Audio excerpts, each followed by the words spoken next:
नमस्कार। मेरा नाम भाऊ तोरसेकर। आप देख रहे हैं प्रतिपक्ष। दोस्तों, 5 विधानसभा के चुनाव खत्म हो गए, नतीजे आ गए। 5 में से 4 जगह बीजेपी ने जीत हासिल की है। पंजाब में तो किसी को आसार भी नहीं थे, लेकिन इसके पहले ही मैंने एक वीडियो में बता दिया था कि पंजाब में बीजेपी क्या करना चाहती है। चुनाव जीतना तो उसकी क्षमता की बात नहीं थी, लेकिन उससे पार्टी बनाने के लिए बीजेपी लड़ रही थी, अपने पैर जमाने की कोशिश कर रही थी। सवाल है कि 4 जगह बीजेपी ने अच्छी जीत पाई है। फिर से दोबारा यूपी में सत्ता लाकर और अच्छा बड़ा भारी बहुमत मिलने से एक रिकॉर्ड बन गया है। उत्तराखंड भी रिपीट हो गया है।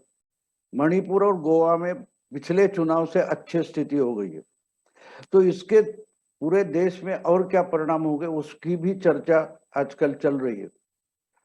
तो इस पर मेरे विचार अलग अलग है और अलग अलग पहलू पर मैं अलग अलग बात करने वाला हूँ, वीडियो बनाने वाला हूँ।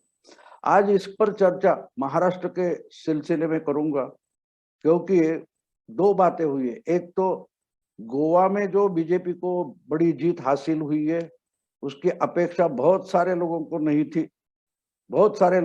थी, लेकिन वहां के प्रभारी महाराष्ट्र के भूतपूर्व मुख्यमंत्री देवेंद्र फडणवीस थे। इसलिए महाराष्ट्र में जो महाविकास आघाड़ी सत्ता में बैठी है, उसमें बहुत सारी एंजाइटी थी, अस्वस्थता थी कि गोवा में अगर फिर से बीजेपी सत्ता लाती और पिछले 5 साल पहले से अच्छा प्रदर्शन करती है, तो पार्टी में देवेंद्र फडणवीस का स्थान मजबूत हो जाएगा, वो और तगड़े नेता हो जाएंगे। उसी तरह से हुआ, वो तो जीत गए।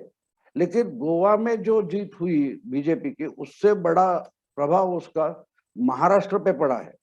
और मानो विजयी योद्धा जैसे अपने राजधानी ने अपने राज्य में लौट आते हैं, उस ढंग से देवेंद्र फडणवीस मुंबई आ गए तो उनका बड़ा जोर शोर से स्वागत हुआ, ढोल नगाड़े बजाए गए, बीजेपी के कार्यकर्ता नेता तक नाच रहे थे। तो आप समझ सकते हो कि जिसे बड़ी जीत हासिल करने के बाद अपोजिशन में बैठना पड़ा और शिवसेना ने जो दगाबाजी की, इसका दुख पिछले 2-2.5 साल से बीजेपी भुगत रही है। तो उनको गोवा के विजय से और देवेंद्र फडणवीस की यशस्वी रणनीति से, स्ट्रैटेजी से बड़ी आशा जगी है। और एक बात सुनने को मिली, यानी वो जो नाच रहे थे, बोल रहे थे, रिएक्शन दे रहे थे मुंबई के बीजेपी नेता, महाराष्ट्र के बीजेपी नेता, तो फिर उससे चर्चा शुरू हो गई कि क्या गोवा के विजय के बदौलत महाराष्ट्र की महाविकास आघाड़ी सरकार गिर सकती है क्या। इसकी चर्चा शुरू हो गई।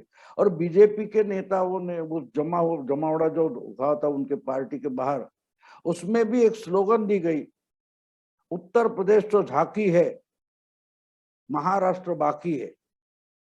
ये झांकी बाकी, ये तो बाबरी के पतन के बाद की या बाबरी से शुरुआत हो गई थी, बाबरी राम जन्मभूमि से। तो बाकी झांकी ये अब सार्वत्रिक स्लोगन हो गई है, कोई भी इसका इस्तेमाल करता है।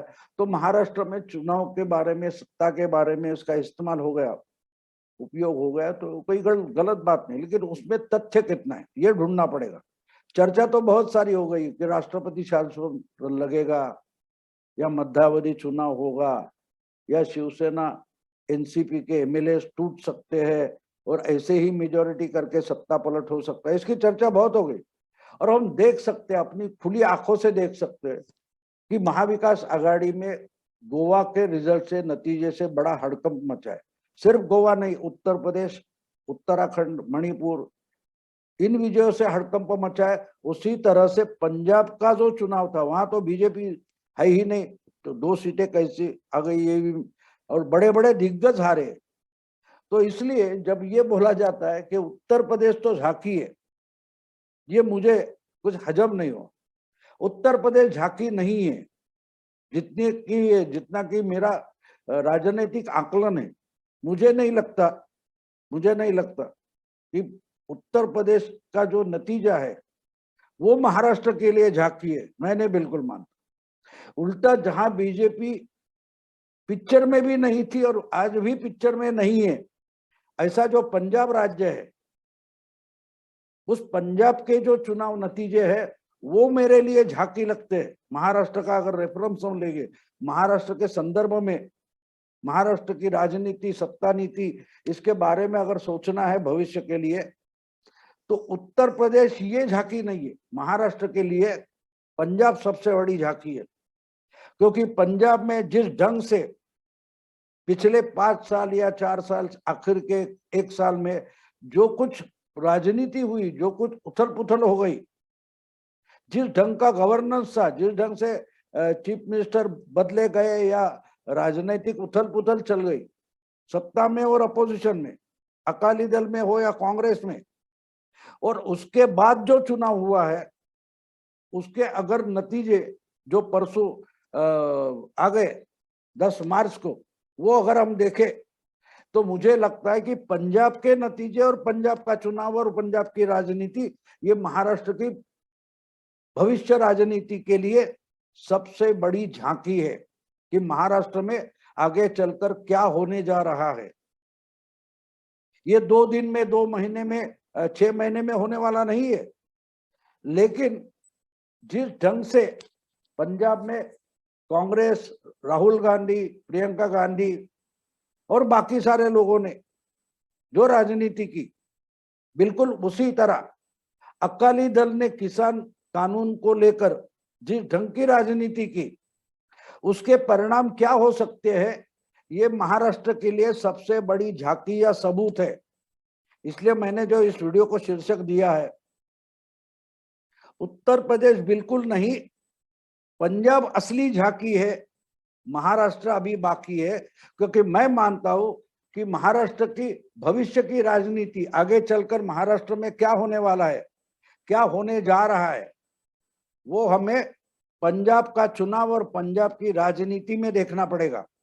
कि पंजाब की राजनीति ने पिछले 2-3 साल में क्या हो रहा था, जिस ढंग से सिद्धू, कांग्रेस सत्ताधारी पार्टी में जो थी कांग्रेस, उसमें मनमानी कर रहा था नवजोत सिंह सिद्धू, उसको उसी पार्टी के नेता बढ़ावा दे रहे थे। कांग्रेस के नेता राहुल गांधी हो, प्रियंका गांधी हो, या पंजाब के जो कुछ कांग्रेस नेता है, वो जिस ढंग से उसको बढ़ावा दे रहे थे, जो मनमानी चल रही थी, एक तरीके से सत्ता पार्टी में बिल्कुल अराजक क्योस पैदा कर दिया गया था, और वो करने वाले को ही पार्टी का प्रदेश अध्यक्ष बनाया गया था।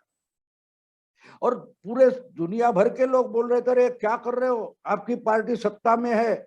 और ऐसा लग रहा है 1 साल पहले की बात है कि बोल रहे थे कि बस अमरिंदर है तो कांग्रेस फिर से पंजाब जीत सकती है, ये बोला जा रहा था। 2017 में कम से कम आम आदमी पार्टी के चांसेस अच्छे, ये बोला जाता था, सर्वे में दिखाई दे रहा था। लेकिन इस वक्त 1 साल पहले हम पीछे जाएंगे तो ऐसा कहीं भी कोई भी नहीं बोल रहा था कि भाई पंजाब में कांग्रेस हार सकती है। जो 5 विधानसभा के चुनाव होने वाले थे, उसमें अगर कांग्रेस को कहीं होप है, आशा है फिर से जीत पाने की, तो वो पंजाब है, ऐसा बताया जा रहा था 1 साल पहले। 1 साल पहले की बात है। बिल्कुल किसान आंदोलन चल रहा था, कांग्रेस उसमें कूद गई थी। अकाली दल ने तो एनडीए छोड़कर किसान आंदोलन का सपोर्ट किया था, अकाली दल तो मोदी का साथ छोड़कर निकल गई थी। तो ये जो राजनीति है, इसका परिणाम हम आज देख रहे हैं। ये दिल्ली में केजरीवाल ने क्या किया वगैरह वगैरह नहीं है। दिल्ली में अगर केजरीवाल की लोकप्रियता है, उन्होंने कुछ कारोबार काम अच्छा किया है, तो उसका परिणाम 80% सीटें जीतने तक नहीं जाता। ये निगेटिव वोट है, जिसको हम निगेटिव पॉलिटिकल लैंग्वेज में जिसको निगेटिव वोट करते हैं, यानी कि कुछ नहीं चाहिए इसलिए हम कुछ स्वीकारते हैं, उठाकर सर पर रख देते हैं। क्यों? कि दूसरा कुछ हमें बिल्कुल नहीं चाहिए, उस पर इतना गुस्सा है कि भैया ये बात छोड़कर हमें कुछ भी चलेगी, लेकिन ये बात नहीं चाहिए। यानी हमको कांग्रेस नहीं चाहिए, हमको अकाली भी नहीं चाहिए। जो आज तक पंजाब की राजनीति में 2 दल तो चलते थे, कांग्रेस और अकाली। वो दोनों दलों के तरफ लोगों का इतना गुस्सा था कि ये दोनों में से कोई भी सत्ता के निकट तक नहीं आना चाहिए, निकट तक नहीं आना चाहिए। बस इसके सिवा कोई भी, जिसका चेहरा भी हमें मालूम नहीं, जिसका काम हमें मालूम नहीं, जिसकी क्षमता हमें मालूम नहीं, जिसकी कैपेसिटी हमें मालूम नहीं, ऐसा भी कोई अननोन अज्ञात चेहरा चलेगा, अज्ञात व्यक्ति चलेगा जो हम पर राज करे, लेकिन कांग्रेस और अकाली दल तो बिल्कुल नहीं चाहिए। तो उसका जो गुस्सा था, उसने आम आदमी पार्टी को इतनी बड़ी जीत दी है। कोई भी जो सामने, अभी वो चन्नी को हराने वाले का नाम और सब बता रहे थे केजरीवाल, मैंने सुना कि एक मोबाइल फोन की दुकान में मोबाइल रिपेयरिंग करने वाला इंसान, जिसके जेब में पैसा नहीं है, जिसकी माँ किसी कॉर्पोरेशन में वगैरह सफाई कर्मचारी करके काम कर रही है, उसको लोगों ने चुनकर चन्नी यानी मुख्यमंत्री को हराया था। तो ये उस जो आम आदमी पार्टी का आपका जो उम्मीदवार है, उसको लोगों ने नहीं जिताया, लोगों ने चन्नी को हराया। और चन्नी को हराते हुए मतदाताओं ने दिखा दिया कि ये अकाली हो या कांग्रेस हो, जो पिछले 40-50 साल से हम पर राज कर रहे, इनका मुंह हमको देखना नहीं, उनको चेहरा भी हमको नहीं चाहिए, बस इनके सिवा कोई भी चलेगा। तो ये जो बात निकलकर सामने आई है इसने तो नतीजों में, कि जो एस्टेब्लिश पार्टियां है, जो जनहित को भूलकर अपना समझो हक मानती है कि एक लाचार जनता जाएगी कहाँ, या तो कांग्रेस के पास आएगी या तो अकालियों के पास जाएगी, इनके पास तीसरा अल्टरनेटिव नहीं है। तो आम आदमी पार्टी ये केजरीवाल ने बनाई हुई पार्टी है, लेकिन पंजाब में जो पार्टी जीती है वो वहां के मतदाताओं ने बनाई है। चलो इसको ट्राई करते हैं, शायद गलत काम करेगा, शायद धोखा देगा, शायद गड़बड़ कर देगा, लेकिन कांग्रेस या अकाली दल ने इतना सत्यानाश करके रखा है कि इनसे बुरा और कोई कर ही नहीं सकता। और पिछले 5 साल से तो आम आदमी पार्टी पंजाब में अपोजिशन पार्टी बनकर बैठी थी, विरोधी, यानी चेहरे मालूम थे, हाँ भाई इनका संगठन भी है, ये कुछ कर सकते। बीजेपी तो बिल्कुल नहीं थी, अमरिंदर टूटकर बाहर निकले थे, उनकी पार्टी भी बिल्कुल नहीं थी, लोकल पार्टी होगी, और उनका संगठन भी नहीं था। लेकिन सामने अगर तीसरा कोई संगठन दिखाई दे रहा था तो वो आम आदमी पार्टी थी। तो इसलिए लोगों ने उसको उठाकर सर आंखों पर रख दिया, और कितना 117 में 92 मतलब कितना होता है, 80% जगह दे दी, बाकी सब दल 2% में 20% में ढकेल दिए। उत्तर प्रदेश में यूपी अपने योगी जी बोलते थे ना, सब मामला 80 बनाम 20 है, तो वैसा मामला पंजाब में हो गया। जो पार्टी बिल्कुल छोटी थी, 20-22 एमएलए थे, उसको 92 पर रख दिया। तो ये महाराष्ट्र के लिए झांकी है। पिछले चुनाव में कांग्रेस और एनसीपी को लोगों ने नकारा था, फिर भी सत्ता की कुर्सी के लिए, मुख्यमंत्री की सीट मिलने के लिए शिवसेना बीजेपी को छोड़कर उनके साथ चली गई। और उसके 2 साल बाद, 2.5 साल बाद आज जो स्थितियां हम देख रहे हैं, तो लोगों में इतना गुस्सा है जो मुझे पंजाब में प्रतिबिंबित होते हुए दिखाई दिया।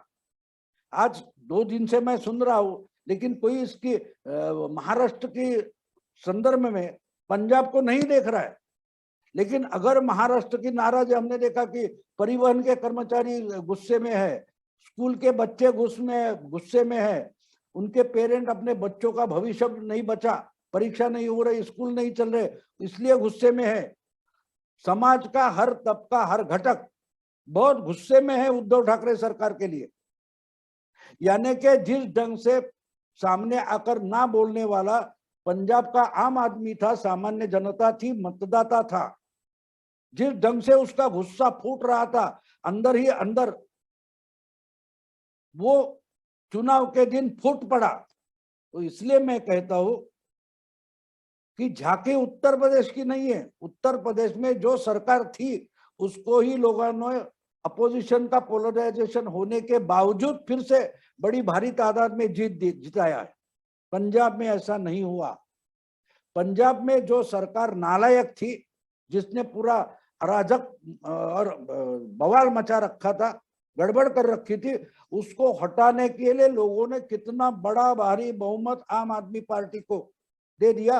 और देखा तक नहीं है कौन, किसका चेहरा क्या है, इसकी औकात क्या है, क्या ये राजनीति कर सकता है? नहीं, ये झाड़ू लेकर आम आदमी पार्टी का कैंडिडेट बन के हमारे सामने आया है। ये तीसरा अल्टरनेटिव है, ये तराजू नहीं है और ये हाथ का पंजा भी नहीं है। इसलिए वो दो छोड़कर तीसरा जो है और संगठित है, उसको लोगों ने बड़ी तादाद में वोट दिए और 2/3 नहीं, उससे भी ज्यादा 80%,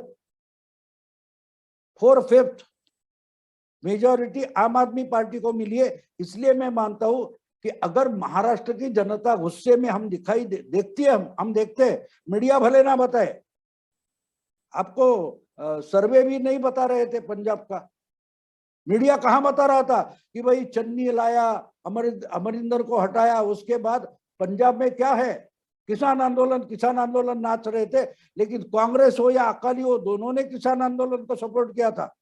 उसमें आम आदमी पार्टी बिल्कुल साइलेंट थी, पीछे थी, सपोर्ट भी नहीं कर रही थी, अपोज भी नहीं कर रही थी, पीछे थी।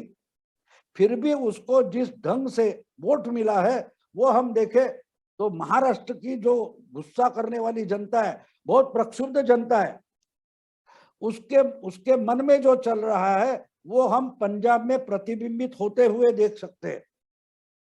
प्रतिबिंबित हुआ है कि बस किसी भी ढंग से, किसी भी रास्ते से, कोई भी चालाकी करके कांग्रेस या अकाली फिर से सत्ता में नहीं आने चाहिए।